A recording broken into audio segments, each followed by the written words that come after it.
শুভেচ্ছা প্রিয় দর্শক, স্বাগত জানাচ্ছি চ্যানেল আইয়ের পর্দায় ফার্স্ট ওয়াশ এখন কি চাইয়ের আয়োজনের সাথে আছি আমি দীপ্তি চৌধুরী। জুলাই আগস্টের আন্দোলন ও গণ অভ্যুত্থান সমাজে যে শক্তির প্রকাশ ঘটিয়েছিল, তৈরি করেছিল যে সম্ভাবনা, সেটিকে আমরা ঠিকমতো ব্যবহার করতে পারছি? একটি আন্দোলন, একটি অভ্যুত্থানের সবচেয়ে বড় শক্তির জায়গাটি হলো মানুষের সংহতিবোধ।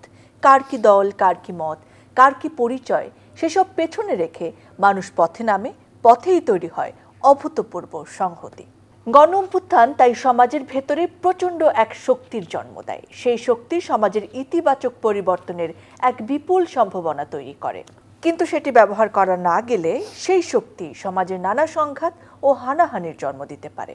দর্শক, আমাদের আজকের আলোচনার বিষয় প্রয়োজন অন্তর্ভুক্তি ও মানুষের সংহতিবোধ।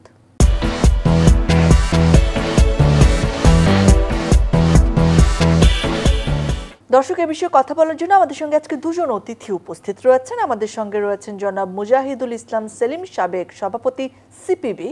আমাদের সঙ্গে রয়েছেন ডক্টর আব্দুল লতিফ মাসুম, শিক্ষাবিদ, রাষ্ট্রবিজ্ঞানী ও কলামিস্ট। আপনাদের দুজনকে স্বাগত জানাচ্ছি, অনেক ধন্যবাদ আমাদের সময় দেওয়ার জন্য। মুজাহিদুল ইসলাম সেলিম, আপনাকে দিয়ে শুরু করি। এই যে একটা এত বড় গণ অভ্যুত্থান হয়ে গেল, 24-এর গণ অভ্যুত্থান, 25-এ রয়েছে আমরা, 25 সালে এই অভ্যুত্থান তো অনেক শক্তির জন্ম দিয়েছে, অনেক সম্ভাবনার জন্ম দিয়েছে, অনেক একতার জন্ম দিয়েছিল, যেখান থেকে আমরা নতুন বাংলাদেশের কনসেপ্টটা নিয়ে এসেছিলাম। আমরা কি আসলে সেই সম্ভাবনাকে কাজে লাগাতে পারছি, নাকি সেখান থেকে আমরা আবার ওই উল্টো পায়ে হেঁটে গিয়ে ভিন্ন মতকে দমনের জায়গায়ও মাঝে মাঝে হাঁটছি? আপনার কি মনে হয়? আপনি যে বিষয়টা অবতারণা করলেন সেটা শুনতে খুব সহজ মনে হয় প্রশ্নটা, কিন্তু এটার ভেতরে কিন্তু গভীর অর্থবোধক অনেক কিছু লুকিয়ে আছে এবং সেই বিষয়গুলো আমাদের পরিষ্কার করে নেওয়া দরকার। এবং বিষয়টা প্রধানত রাজনীতি সংশ্লিষ্ট বিষয়। আমাদের প্রথমেই মনে রাখতে হবে, রাজনীতি বিচ্ছিন্নভাবে একটা সমাজে বা দেশে সেটার প্রকাশ ঘটে না। রাজনীতি আসলে ইতিহাস আমাদেরকে এই শিক্ষা দেয়, রাজনীতি হলো অর্থনীতিরই ঘনীভূত প্রকাশ। সুতরাং অর্থনৈতিকভাবে কোথায় কি ঘটছে না ঘটছে এইটা যদি প্রথমে আমরা আইডেন্টিফাই না করতে পারি, তাহলে তার সঙ্গে সামঞ্জস্যপূর্ণ রাজনীতির ক্ষেত্রে কি ঘটছে আমরা কিন্তু সেটাও উপলব্ধি করতে পারবো না। আমাদের দেশের সমস্যা হলো লুটপাটতন্ত্র, বাজার অর্থনীতির অবাধ বাজার অর্থনীতির, আমি এটাকে বলি বাজার মৌলবাদ, আর কিছু না। Everything will be solved by the market. এবং এই চিন্তা নিয়ে যখন একটা রাষ্ট্র চলতে থাকে তখন সেটা অবশ্যম্ভাবীভাবে আমাদের মতো গরিব দেশে সেটা অবশ্যম্ভাবীভাবে লুটপাটতন্ত্র, প্যারাসাইটিক এবং পরগাছা পলায়ন কতগুলো প্রবণতার জন্ম দেয়, যেটার প্রকাশ আমরা দেখলাম। এই যে ইনকোয়ারি কমিটি করা হয়েছে, তারা বলেছে 28 লক্ষ কোটি টাকা লুটপাট করে নিয়ে যাওয়া হয়েছে। এবং সেইটার সঙ্গে সামঞ্জস্যপূর্ণভাবেই কিন্তু রাজনীতির চেহারাটা আবির্ভূত হয়েছে। লুটপাটের জন্য স্বৈরতন্ত্র, না স্বৈরতন্ত্রের কারণে সুযোগে লুটপাটতন্ত্র।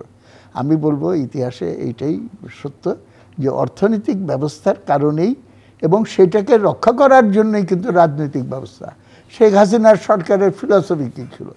উন্নয়ন চাই, উন্নয়নের জন্য স্টেবিলিটি চাই, স্টেবিলিটির জন্য সরকারের ধারাবাহিকতা চাই। সরকারের ধারাবাহিকতা তার মানে কি? বারবার দরকার শেখ হাসিনার সরকার, চিরদিন দরকার আওয়ামী লীগের সরকার। সমস্ত রাষ্ট্রযন্ত্রকে সেইভাবে সে তৈরি করে ফেলেছে। একটা ফলস চেতনা, ভুল বয়ান দিয়ে সমস্তটাকে কিন্তু সে হাত করে ফেলেছে। ওর জন্য একজন পুলিশ যদি 10 জন লোককেও হত্যা করে, হয়তো এই ফিলসফি অনুযায়ী তিনি দেশপ্রেমিক কাজ করছেন। কেন? এই হত্যাকাণ্ডের ভেতর দিয়ে হাসিনা সরকারকে রক্ষা করছেন এবং হাসিনা সরকারকে রক্ষা করার ভেতর দিয়ে সরকারের ধারাবাহিকতা বজায় রাখছেন। এবং সরকারের ধারাবাহিকতা যেহেতু বজায় আছে, ওর জন্য স্টেবিলিটি থাকছে এবং স্টেবিলিটির ফলে সো কল ডেভেলপমেন্ট সেটা হচ্ছে। অন্যদিকে আরেকটা সাইড আছে যে এই সমস্তটার ভেতরে এটা খালি বিচ্ছিন্নভাবে কারো স্বার্থের বাইরে একটা ফেনোমেনা না, এর সঙ্গে জড়িত যে স্বল্প সংখ্যক সুবিধাভোগী শ্রেণী, তারা বিপুল পরিমাণ সম্পদের মালিক হওয়ার সুযোগ পেয়ে যাচ্ছে। সুতরাং পাওয়ার ইজ ভেরি লুক্রেটিভ, খুব লোভনীয়, এবং ক্ষমতা কেউ ছেড়ে দিতে চায় না। বাঘের পিঠে চড়তে চায়, কিন্তু বাঘের পিঠ থেকে নামতে চায় না। আমরা আসলে এক হয়েছি এই যে ক্ষমতার লোভ, এই যে পুঁজিবাদী ব্যবস্থা, এই যে কিছু মানুষ লুট করে নিয়ে যাচ্ছেন, তার বিরুদ্ধে তো আমরা এক হয়েছি। আমি মনে হয় এক বলতে কি বোঝায়, unity and uniformity are not the same thing. এটা মনে রাখতে হবে। আমরা একতাবদ্ধ হয়েছি, কেউ কেউ একতাবদ্ধ হয়েছে যে বৈষম্য দূর করিতে হইবে, ঠিক আছে। আপনি বলবেন যে সবাই তো একমত হয়ে গেল এই পয়েন্টে। কারো কারো ক্ষেত্রে এইটার অর্থ হলো এক দল এতদিন লুটপাট করেছে, আরেক দল করতে পারেনি, আমাদের গোষ্ঠী, সুতরাং এই ক্ষেত্রে বৈষম্য চলবে না, আমাকেও সমান সমান সুযোগ দিতে হবে। আর আমার চা বাগানের শ্রমিক বলবে যে এই বছর আমার বেতন বললো 8.5 টাকা, অর্ধেকটা ডিমের সমান, এবং এইখানে আমার টাকা, আমার কাছ থেকে ভ্যাট, ট্যাক্স ইত্যাদির মাধ্যমে এই যে লক্ষ লক্ষ টাকার বাজেট তৈরি করে সরকার, সেইখান থেকে লুটপাট করে নিয়ে যাচ্ছে। এইখানে যে বৈষম্য, 99% ভার্সেস 1%, কেউ খাবে কেউ খাবে না, তা হবে না। বৈষম্যের বিরুদ্ধে সংগ্রামে আমাদের পার্টি এবং আমি নিজে ব্যক্তিগতভাবে আগাগোড়াই এটার চ্যাম্পিয়ন, সেটা মানুষ জানে। সুতরাং সেইখান থেকে এই কথা আমি বলবো না যে সব এক হয়ে গেছে, এখন একতা হয়েছে, এখন আর দাবি দাওয়া করা চলবে না। গার্মেন্টসের শ্রমিক 3 মাস ধরে বেতন দেয়নি, 6 মাস ধরে বেতন দেয়নি। এখন যদি আমি বলি তোমরা একতা ভঙ্গ করো না, মালিকের জুলুম মেনে নাও, বিনা বেতনে কাজ করো তুমি, তো এটা কি একতা হবে?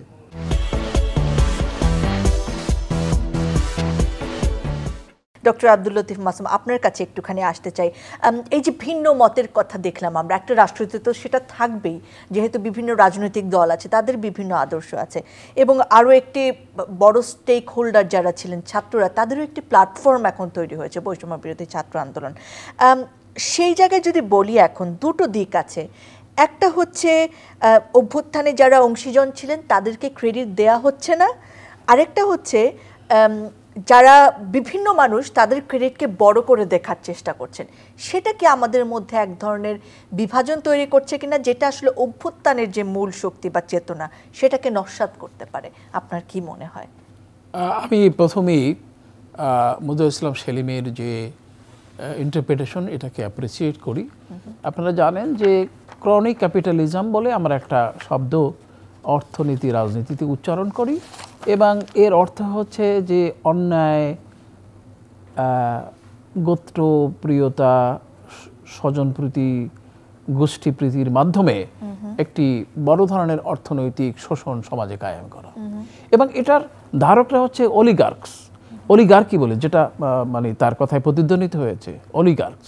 তো এটা সমাজের একটি বাস্তব অবস্থা, কিন্তু রাজনৈতিকভাবেও কিন্তু এই কথাটি প্রযোজ্য যে রাজনৈতিক নিপীড়ন বিগত 15 বছরে এতটাই তীব্র আকার ধারণ করেছে যে ছাত্র, শিক্ষক, শ্রমিক, দিনমজুর, মধ্যবিত্ত সকলেই একটা বড় ধরনের চাপ বা বড় ধরনের প্রান্তিক অবস্থানে চলে গিয়েছিল।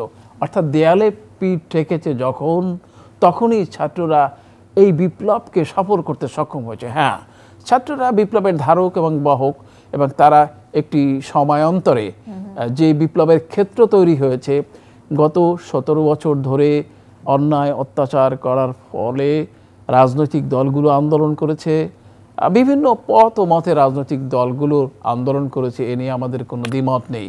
কিন্তু যেমন ধরেন, আপনি সঙ্গতভাবেই প্রশ্ন উত্থাপন করলেন যে যারা ছাত্র রাজনীতিকে নেতৃত্ব দিয়েছে তারাই এখন দেখা যাচ্ছে যে ভিন্ন মত পোষণ করছে, ভিন্ন রাজনৈতিক দল গঠন করার কথা চিন্তা করছে।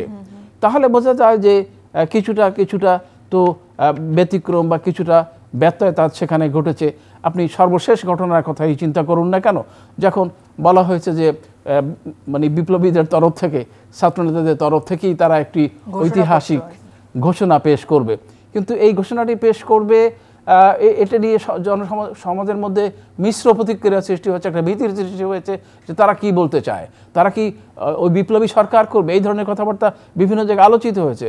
তারা কি সমস্ত কিছুকে নাকচ করে দিয়ে তাদের প্রতিষ্ঠাকে তারা কি মানে প্রতিষ্ঠা করতে যাচ্ছে এইসব ঘোষণার মাধ্যমে? কিন্তু দেখলাম না, মানে ভালোই হয়েছে প্রফেসর ইউনূস তার বুদ্ধিমত্তা দ্বারা ওই ছাত্রদের দাবিকে কন্টেইন করার চেষ্টা করেছেন।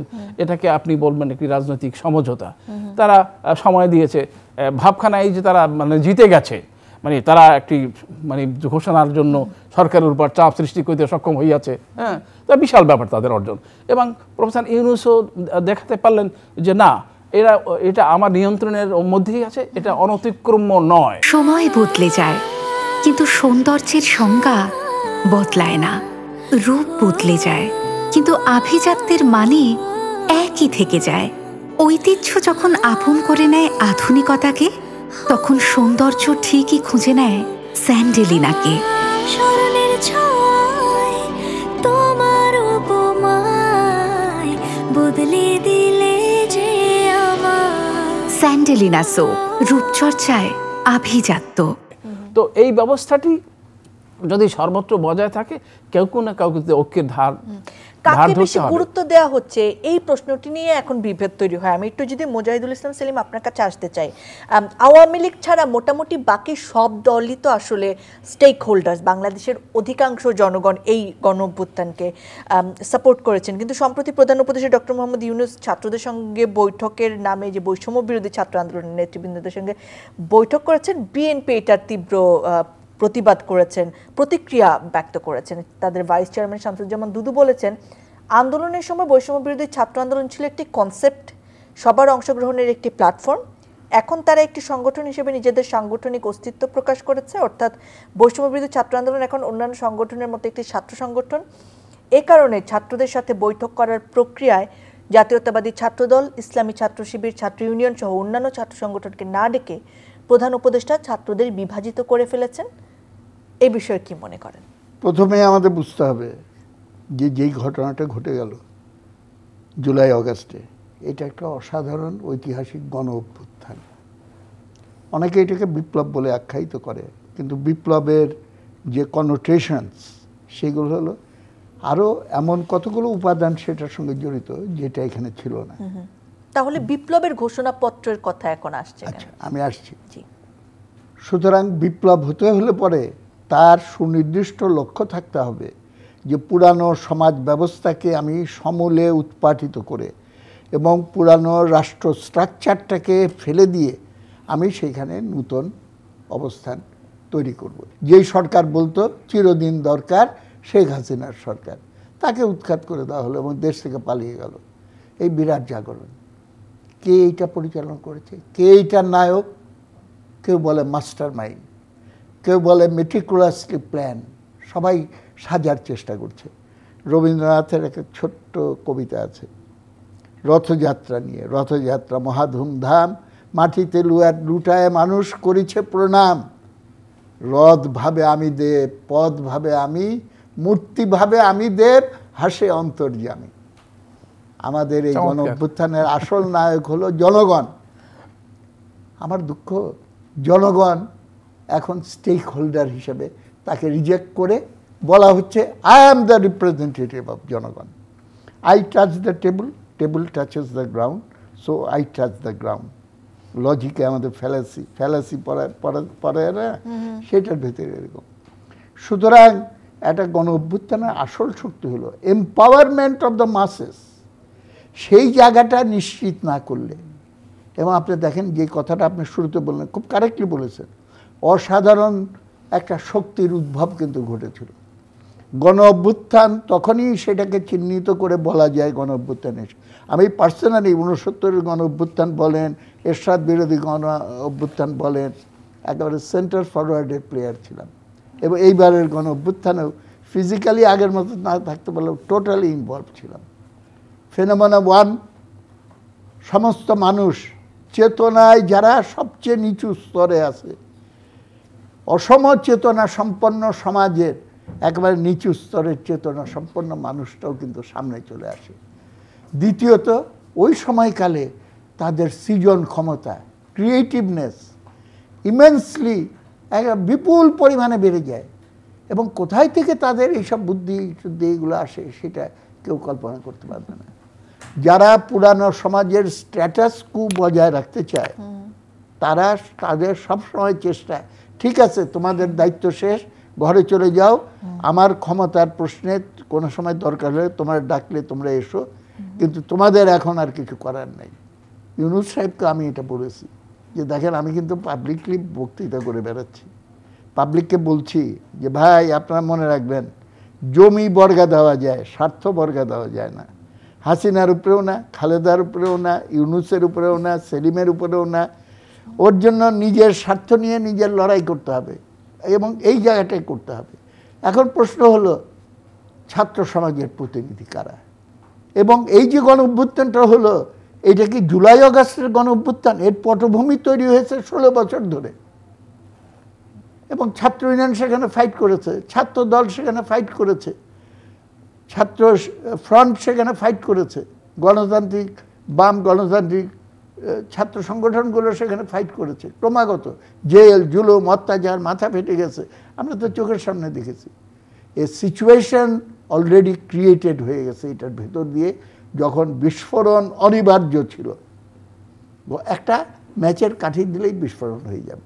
ঘটনাচক্রে কোটা ইস্যু ওয়াজ এ ইস্যু যেটা নিয়ে মুভ করার ফলে বিস্ফোরণটা ঘটে গেল। এবং কোটা ইস্যুটা কেন এটা ক্যাচ করলো, কেন, তার কারণ হলো অনেক কারণের ভেতরে একটা অন্যতম কারণ বলে আমি মনে করি আমাদের দেশে বেকারত্ব, শিক্ষিত বেকারত্বের সমস্যা। শিক্ষিত বেকার যদি না থাকতো, হু কেয়ার্স, কোটা থাকুক আর না থাকুক। সুতরাং এটা ক্লিক করেছে, ক্লিক করে সেইটাকে ভিত্তি করে মানুষ দেখলো যে এমন একটা শক্তি যাদের নাম আমরা জানি না, যাদের রাজনৈতিক পরিচয় আমরা জানি না, তারা গায়েবী জায়গা থেকে নির্দেশ দিচ্ছে এবং ইন্টারনেটের কানেকশনের ভেতর দিয়ে এমন সুন্দর সুন্দর করে নতুন বয়ান দিয়ে তারা ইনস্ট্রাকশন দিয়ে আন্দোলনটা সব এভরিবডি পার্টিসিপেট। তখন দে থট যে এটা অরাজনৈতিক একটা শক্তি দ্বারা পরিচালিত, কিন্তু অরাজনৈতিক কোনো রাজনীতি হয় না। এখন যেটা হচ্ছে এটা তো highest level of politics, it concerns the state পাওয়ারের ইস্যু। সুতরাং এখন তো আর এটা কেউ দাবি করতে পারবে না যে আমরা অরাজনৈতিক। এই যে বিভাজন, সেটা তো স্পষ্ট আপনার কথায় কিংবা সবার কথা তো হবে। আমি তো শুরুতেই বলে দিয়েছি বিভাজন অনিবার্য। শ্রেণী বিভক্ত সমাজে আপনি বিভাজন দূর করতে পারবেন না, কিন্তু আপনাকে বিভাজনটা সত্ত্বেও কিভাবে আমরা কোএক্সিস্ট করতে পারি, কিভাবে কোএক্সিস্ট করতে পারি, সেই দায়টা আসলে কার? আমি যদি সেটার জন্যই গণতন্ত্র, সেটার জন্যই question of free fair election.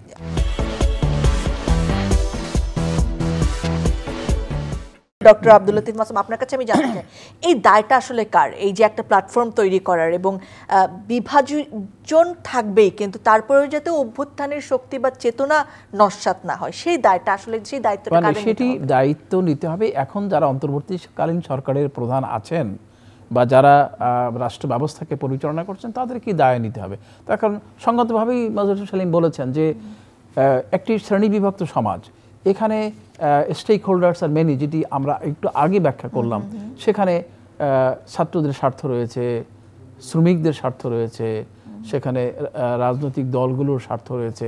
সবাই স্বার্থকে সমন্বিত করতে হবে। এবং যে শব্দটি আগেও আমরা উচ্চারণ করলাম যে ইউনিটি ইন ডাইভার্সিটি, সেখানে সেই ইউনিটি ইন ডাইভার্সিটি মানে এই নয় যে আপনি 100 লোককে একত্র করতে পারবেন বা 90 করতে পারবেন। সেটি মানে সঙ্গতভাবেই শেষ কথাটি মাজহারুল সালিম বলেছেন যে নির্বাচন আমরা সবচাইতে মানে আমাদের রাষ্ট্রগুরু অ্যারিস্টটল বলেছেন যে গণতন্ত্র হচ্ছে নিকৃষ্টের মধ্যে একটা মানে গ্রহণযোগ্য নমুনা, উৎকৃষ্ট নয়, কিন্তু সেই নিকৃষ্ট ব্যবস্থার মাধ্যমে জনপ্রতিনিধিত্ব নির্ধারিত হয়।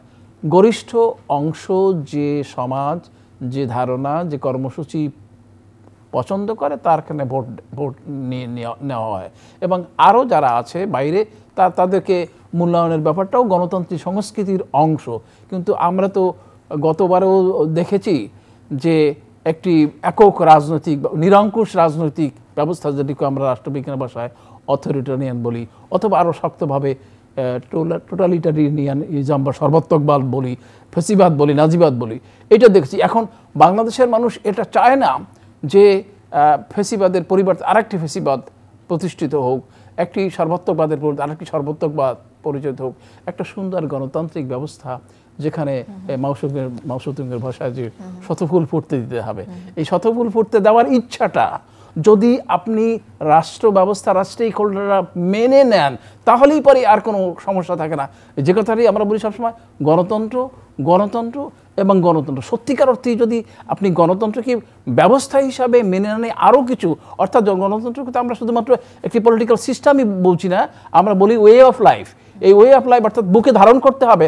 আপনি মুখে বলছেন থুবড়ি মানে খেই হারিয়ে ফেলছেন গণতন্ত্রের কথা বলতে বলতে, কিন্তু আপনার অন্তরে, আপনার ভাষায়, আপনার আচরণে, আপনার বিশ্বাসে, আপনার কর্মকাণ্ডে, আপনার রাষ্ট্রিক কর্মসূচিতে যদি গণতন্ত্র না থাকে, তাহলে পরে তো এই ঐক্য ধরে রাখা সম্ভব হবে না। নির্বাচন তো হতেই হবে। হ্যাঁ, নির্বাচনটা কবে হবে সেটা আমি নিজে ব্যক্তিগতভাবে একটি মধ্যমপন্থী মানুষ, এবং সেখানে আমি সেটাই বলতে চাই যে নির্বাচন করার জন্য এই মানে যেভাবে আগে বলা হয়েছিল যে আগের সরকারের 4.5 বছর আছে, তো সুতরাং সেইটাই একটা ব্যবস্থা না, তা নয়, বরং একটা মধ্যপন্থা, অর্থাৎ এই যে কথা বলা হয়েছে সে কথার মধ্য দিয়ে যদি আগামী 26 সালের জুনের মধ্যে নির্বাচন হয়, সেটাও একটি সহনীয় পর্যায়ে হবে, এবং গণতন্ত্রের সাথে সাথে এই জাতির এই রাষ্ট্র পরিবর্তনের আকাঙ্ক্ষাতে সংস্কার, এতে কোনো সন্দেহ নেই।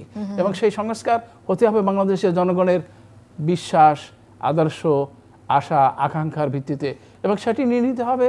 সে কি মানুষ কি বিএনপিকে ভোট দেবে, নাকি জামাত ইসলামীকে ভোট দেবে, নাকি কমিউনিস্টকে ভোট দেবে, সেই মানুষের বিশ্বাসের উপর আমাদের আস্থা রাখতে হবে 100 ভাগ। অর্থাৎ যদি গণতান্ত্রিক নির্বাচনটা সত্যি সুষ্ঠু, সুন্দর, নিরপেক্ষ, স্বচ্ছ হয়, তাহলে পরেই একটি সমাধানে পৌঁছে যাব আমরা। মুজাহিদুল ইসলাম সেলিম, শেষ প্রশ্নটি এখানেই আসবো যে নির্বাচন তো আসলে আমাদের আসতেই হবে নির্বাচন, কিন্তু সেটি কবে আসবে তা নিয়েও তো স্টেক হোল্ডারদের মধ্যে নানা মত রয়েছে। বৈষম্য বিরোধী ছাত্র আন্দোলন বলেন যে শুধু নির্বাচনের জন্য তার এত বড় গণ অভ্যুত্থান হয়নি, পুরোপুরি সংস্কার হতে হবে আসলে, এবং এই সরকারের হাতে হয়তো সংস্কারের দায়িত্বটি তারা দিতে চান। বড় রাজনৈতিক দল অনেকেই চাচ্ছেন যে নির্বাচন যাতে খুব কম সংস্কারের পড়া দেওয়া হয়, আবার অনেক রাজনৈতিক দল আসলে তাদেরকে যথেষ্ট পর্যাপ্ত সময় দিতে চাইছেন, যৌক্তিক সময় দিতে চাইছেন সংস্কারের জন্য। আপনার কি মনে হয় আসলে একটি নির্বাচনই কি আমাদেরকে সেই গণ অভ্যুত্থানের চেতনার পথে হাঁটাতে পারে? প্রথম কথা আমি বলতে চাই, কেউ কেউ বলার চেষ্টা করছে এইটাই শেষ সুযোগ, যা সংস্কার করার এখন করতে হবে। তো এইটা আমার শেখ হাসিনার স্লোগান মনে করাই দেয়। সে বলতো বারবার দরকার আওয়ামী লীগের সরকার, এখন তাহলে আমাদের স্লোগান দিতে হবে বারবার দরকার সংস্কার পার্টির সরকার, এবং এই সরকারটাকে চিরস্থায়ী করার জন্য ব্যবস্থা করতে হবে। কারণ 50 বছর পরে কি সংস্কার লাগবে না? দুনিয়ার অবস্থা বদলাবে, দেশের অবস্থা বদলাবে, সুতরাং এই শক্তিকে এককভাবে ক্ষমতায় দিয়ে দিতে হবে, এইটা কোনো প্রশ্ন হতে পারে। সেকেন্ড পয়েন্ট হলো, আমাদের সংবিধানে পরিষ্কার করে বলা আছে, এইটা আমাদের ভালো করে বুঝতে হবে, প্রজাতন্ত্রের মালিক হলো জনগণ। That is the fundamental political policy, ideological policy, যেটার উপর ভিত্তি করে আমাদের রাষ্ট্র পরিচালনা হওয়া উচিত।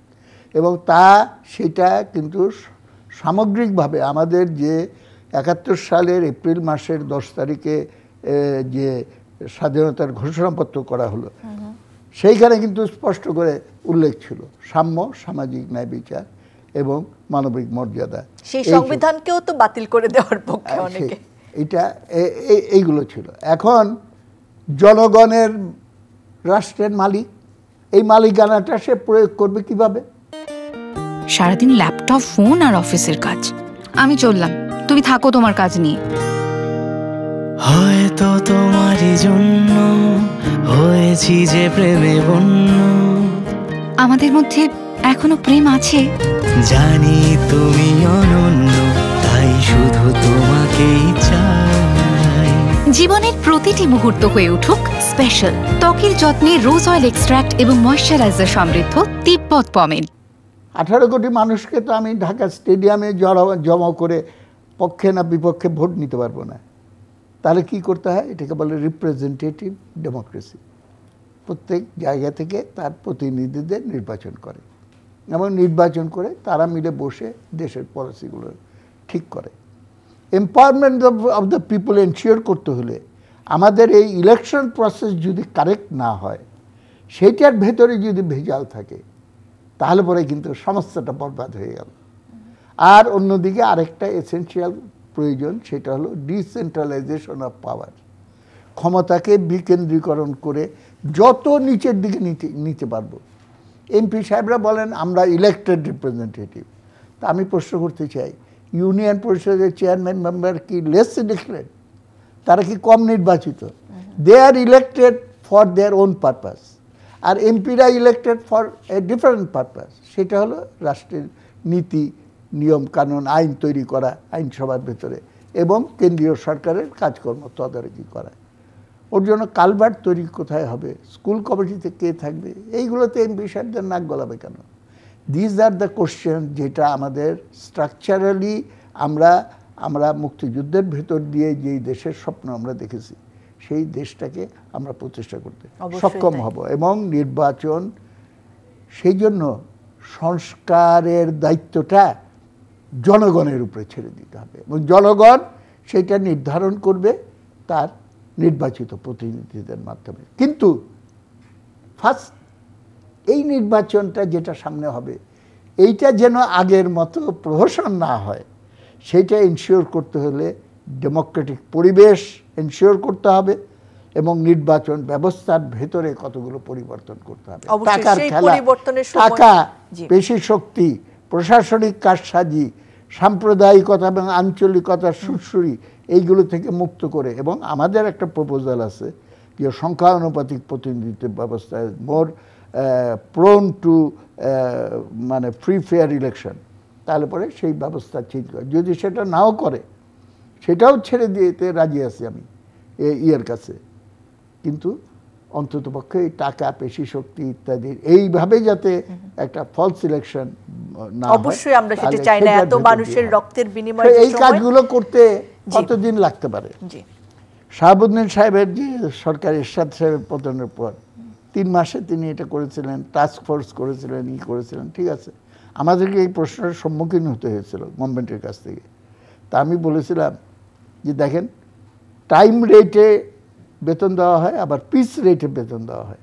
ইউ আর নট এ বিপ্লবী সরকার, you are not a regular সরকার, ইউ আর এ ইন্টারিম সরকার, অন্তর্বর্তীকালীন একটা অনির্বাচিত, জবাবদিহিহীন ফ্যাসিস্ট কায়দায় যেটা মানুষের উপরে একনায়কত্ব প্রয়োগ করেছে, সেই অবস্থা থেকে আমরা একটা ইলেক্টেড রিপ্রেজেন্টেটিভের এবং জবাবদিহিমূলক জনগণের ক্ষমতায়নের ভিত্তিতে যেটার উৎস, সেই রকম একটা ইলেকশনে যেতে চাই। অনেক ধন্যবাদ আপনাদেরকে। এইটা করার জন্য করতে হবে আর কি।